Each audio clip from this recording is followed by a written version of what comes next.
Hey guys, I'm Dav, and today I'm back with more Total War Warhammer. We are back in online action with Elsif and his girlfriend here. Of course, I will be playing as the Vampire Counts, and we are facing up against Norsca. So I've been trying to hammer out my build against Norsca and as the Vampires, and it's a really tough matchup. I think that Norsca's probably the toughest matchup the Vampires have currently, and the Vampires have historically been a very strong faction, and I think they're still very strong. But against Norsca, they can run into some problems for sure. So I've been testing out some different things, trying some different things, and seeing what works. So in this build, I've got a mix of skeletons and zombies in the front line, backed up by 3 crypt horrors. We've got 2 spears for some anti-large support, as well as a Terrorgheist, which you know, I was a little bit hopped up on this thing, but after using it in a few battles, and you guys will see here in this battle, it does pretty well, but it's just, you know, it's okay, I guess. It's not great, I don't think. I would need to do a little bit more testing, but it's a very strong unit for sure. But the combat stats really aren't great here. Only 25 attack and 34 defense isn't amazing, so... And the charge bonus is only 40, I believe, right? Yeah, so really not great overall. I mean, the weapon strength is decent. 315 is okay with, let's see, how much armor piercing? So it's 240 armor piercing with a 40 bonus versus large. So that's pretty significant, you know. This thing is definitely a force to be reckoned with in terms of weapon strength, but the combat stats are just not great. The poison is nice, and the regeneration is amazing, and the terror and everything. I mean, lots of good stuff, but... yeah, we'll see. I may continue to try and use it a little bit here and there, but I think that Blood Knights might be better just because, I don't know, it's tough to say. Blood Knights are a little bit more multi-use, I think, but then again, the Terrorgheist is more escapable in some ways because it's flying.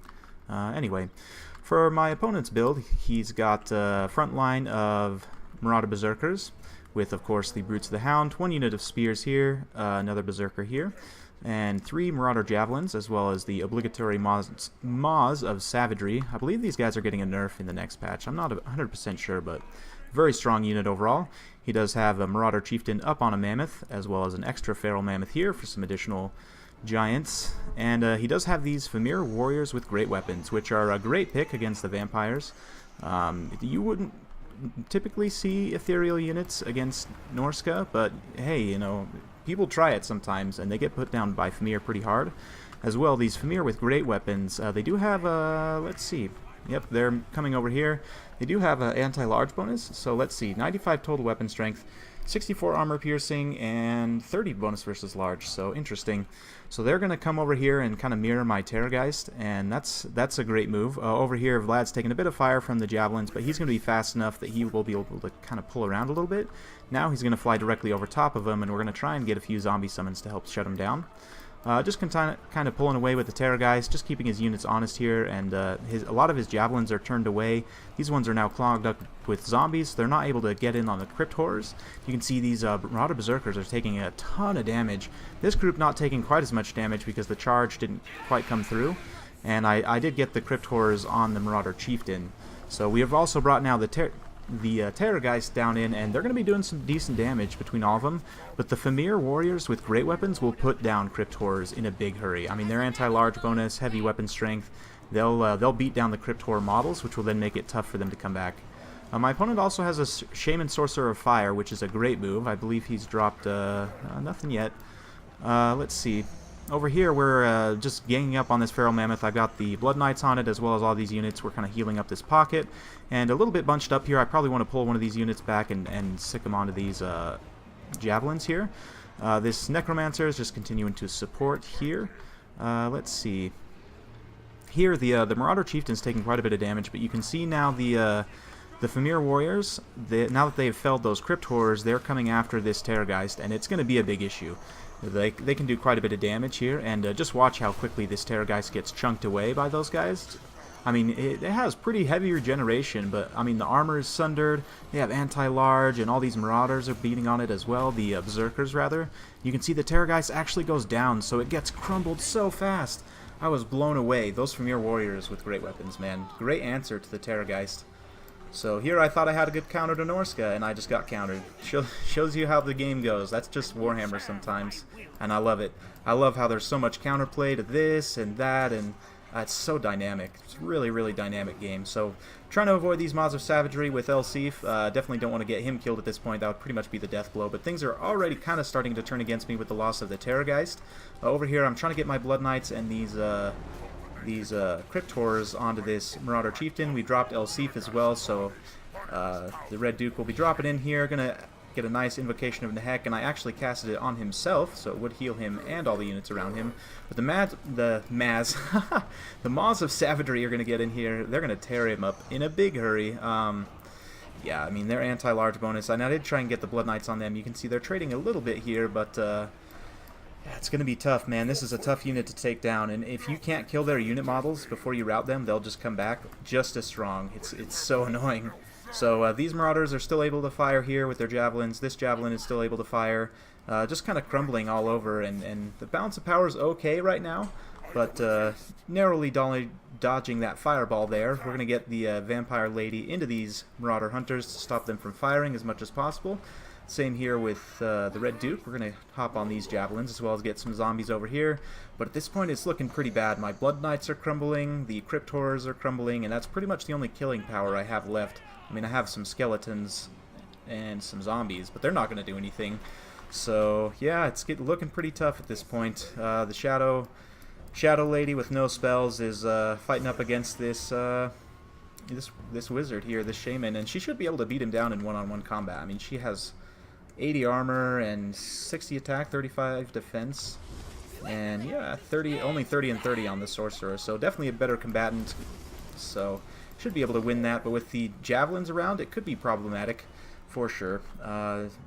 Elsif is still just hunting down these javelins, trying to get him off the field. This Feral Mammoth actually rallied, but my opponent not bringing it back, and he doesn't really need to, honestly, at this point. The Maws of Savagery are in here. They're still regenerating at 11 unit models, putting down these Crypt Horrors and the Blood Knights, combined with, you know, these Spears and these Brutes the Hound, still in there strong. Most of the Marauders are pretty tired at this point. There's the Brutes of the Hound and this other unit of Berserkers are fairly healthy, but I was able to deal with some of his forces, but just losing that Terrorgheist to those Fimir was really rough. Really, really rough. If I would have been able to keep that guy safe, I could have, you know, pulled him out maybe, or gotten him into another position. It may have turned out differently, but this build for my opponent was really, really well suited to fighting the vampires. Excellent build, I would say. Yeah, in the future I'm going to try using Graveguard, just because these Marauder Berserkers cut through skeletons and zombies at an alarming rate, and I mean, they do hardly any damage in return, so it's really not worth it. So yeah, we'll have to see. Maybe I'll try bringing Graveguard and you know, some other units, and maybe cut the Terrorgheist and just bring 2 Blood Knights. I'm not sure. We'll have to play around with some things and see. But yeah, at this point it's pretty much just down to LC fighting a Mammoth and a bunch of Fimir with great weapons. These dang Fimir, man, they're MVPs of this match. Very, very cool. Such a cool unit. And down goes LC. He did get a zombie summon off before he died, but that's not going to do a whole lot. So we'll go ahead and fast forward to the end as my opponent just beats down the last of these zombies. So, very, very good match. Very much enjoyed that. Hope you guys enjoyed watching. We'll take a look at the battle replay breakdown. So yeah, as you can see, the skeletons and the zombies did pretty much nothing there. I would say that was... they didn't even do a good job of buying time, which is basically what they're there for anyway. So, yeah, we'll see. We'll probably try Graveguard, maybe a couple zombies and like 4 Graveguard. The Blood Knights did great, 2 XP chevrons and 33 kills. They helped take down that Feral Mammoth. I mean, not take it down, but rout it off. But just not able to get the work done in the end. The Terrorgheist really not being effective, just being taken down hard by those Fimir warriors. Did quite a bit of damage to the Marauder Chieftain, but wasn't able to take him down. So you can see from my opponent's forces, all these Berserkers got a huge number of kills, just chopping zombies and skeletons to absolute pieces. 90 kills on the Fimir warriors. I don't remember if they had these chevrons coming in. I don't think so. I'm pretty sure they got both of those from killing Blood Knights and the Terrorgheist. So yeah, 50 kills on the Marauder Chieftain as well. Not too bad. The Javelins did okay. this one got a chevron somehow, as well as this spear, probably taking down crypt horrors. But yeah, great job to my opponent. Very well played. Hope you guys enjoyed watching. Yeah, if you're enjoying the content, like and subscribe, and we'll see you next time.